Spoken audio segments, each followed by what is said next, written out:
Hey everybody. I'm happy to see you virtually. I hope you're having a good day. So I'm gonna lead you through some work around tech sets today because that was one of the things that we talked about yesterday as something that we need to work on with students.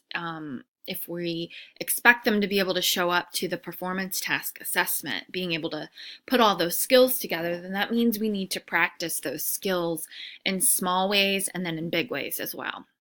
So, one of the things that the performance tasks ask kids to be able to do is to read multiple texts about the same topic and to then write about those, to synthesize that information in some way. It's a pretty sophisticated skill. So, we are going to do some work right now with tech sets. So I've posted the link to the slides and the video in the module, and so you can follow along, or you can just watch the video here. Okay, so as we think about tech sets and the work that we're getting ready to do, I just want you to know the direction and like what the work is grounded in. So we're going to be talking about developing a stance about a topic, and that really just means developing a claim. We're going to write an argument, and we're going to cite evidence from a source and add some of our own reasoning to that writing. All right. So the first thing I'd like you to do is to take your writer's notebook and open it up so that there are two blank pages facing each other. And on one side, you're going to write on the left side, you're going to write writing.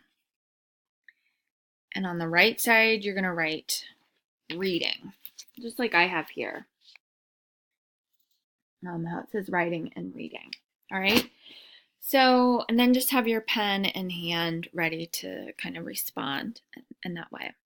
All right, so I'm showing you a picture here, and I want you to write as quickly as you can your gut reaction. I'm going to set the timer for just a minute, and we are all, including me, going to write for 1 minute about our gut reaction when we see this picture. Specifically, when we see sort of like some of the things in this picture, like the scooter. All right. So as e-scooters are popping up all over campus, let's just write our gut reaction about those e-scooters. Okay. All right. Ready, set, write. And we're doing this on the writing side of our notebook.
Okay, so go ahead and stop your thinking right now.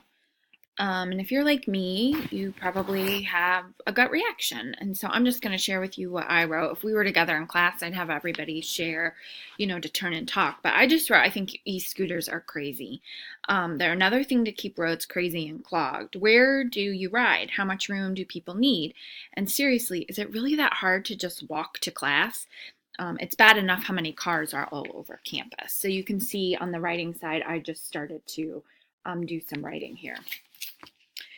But what I know is that this is just my gut reaction. It's not really informed by anything other than my own personal experience, which is valid, but it's not the only thing that I can lean on when I'm thinking about writing an informed opinion or developing a stance about something.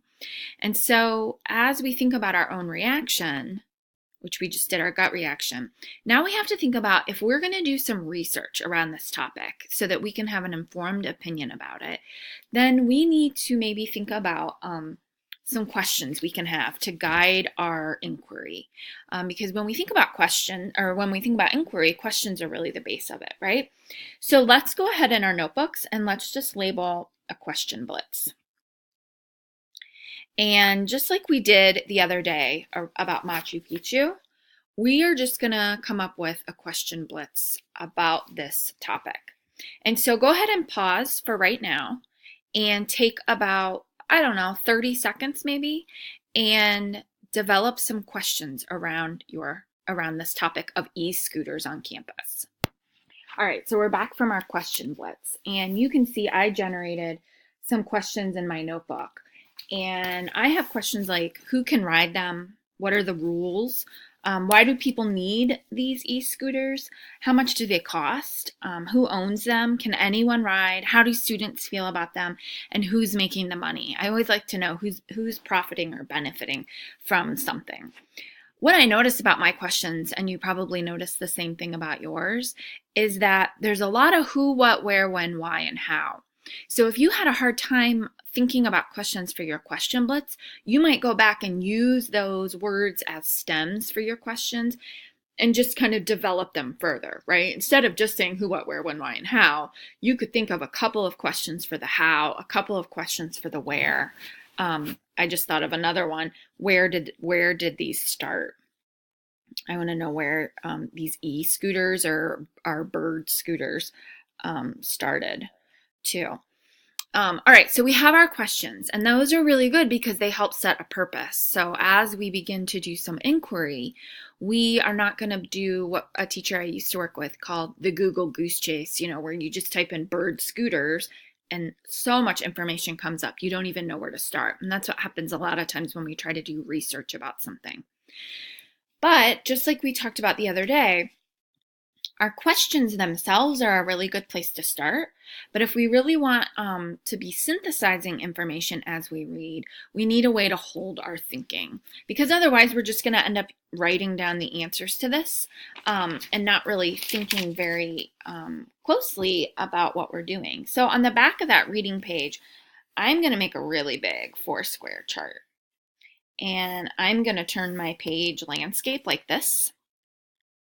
And I'm going to think about the patterns or the categories that we saw come up in our questions. And so when I think about my questions, I think about the benefits of e-scooters, the drawbacks.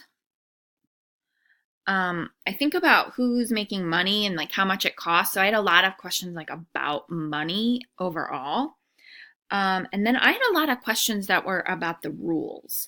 So I'm going to put in my fourth box I'm going to call it regulations or rules. So you might be able to see that. So I just titled my boxes benefits, drawbacks, money, and regulations.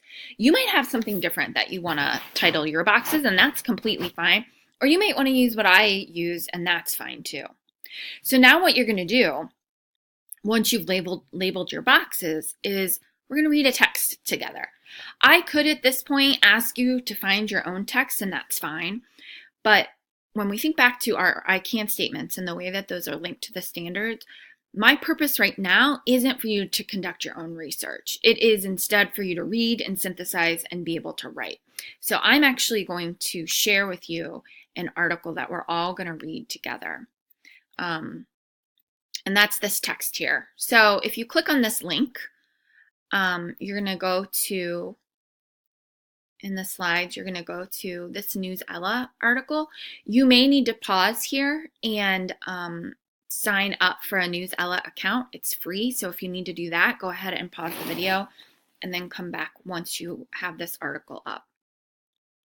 All right, so as we read this article, what you're going to do is you're going to think about these categories we have and the questions that we ask, and you're going to gather information in your note catcher. It's going to catch your notes. And so when we read the first, we know this is electric scooters might revolutionize urban transport. And we know this is an opinion, so we have that in mind. And so I am going to read through the first part of it, and I see a new trend has the streets of many U.S. cities crowded with electric scooters. You'll find them obstructing sidewalks in Austin, Texas, or draped on trash cans in San Francisco. So I'm actually going to put regulations and kind of like history. I'm adding that to this regulation category because I kind of want to know some background information too.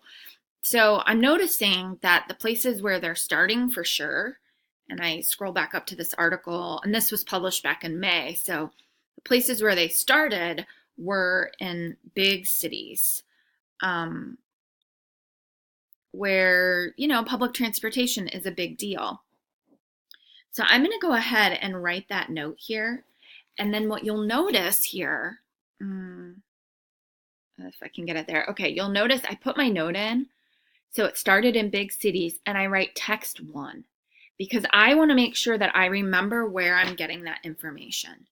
So as I continue to read through this article, through this text, and take notes and gather information, then I'm going to hold my thinking in here and make sure that I've added text 1. So go ahead and pause this video right now and read through the text and gather information. Okay, so now you've finished text 1 and you've been gathering some information and maybe doing some thinking. Like me, you probably added some information to your chart. And I have things like under benefits that it's 5 times faster than walking. Under drawbacks, I wrote about people not following rules, especially like leaving them everywhere. I didn't get a lot of information about how much they cost, but I got some information. And then for regulations and the history, I was really thinking about the Uberization of our economy and commodities and how this ties into that and the evolution of things. All right, so now what we're going to do is we're going to go back to that writing that we started. So flip back to your writing, and we're going to add another layer to our thinking. And so when we add another layer to our thinking, we're just going to think about it in terms of, so now I'm thinking. All right, so let's just take 1 minute, and we're just going to write for 1 minute about what we're thinking. So go ahead, and I will set the timer, and we will start. Ready, set, write. So now I'm thinking.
Okay, so go ahead and stop writing. Wherever you are is exactly where you need to be.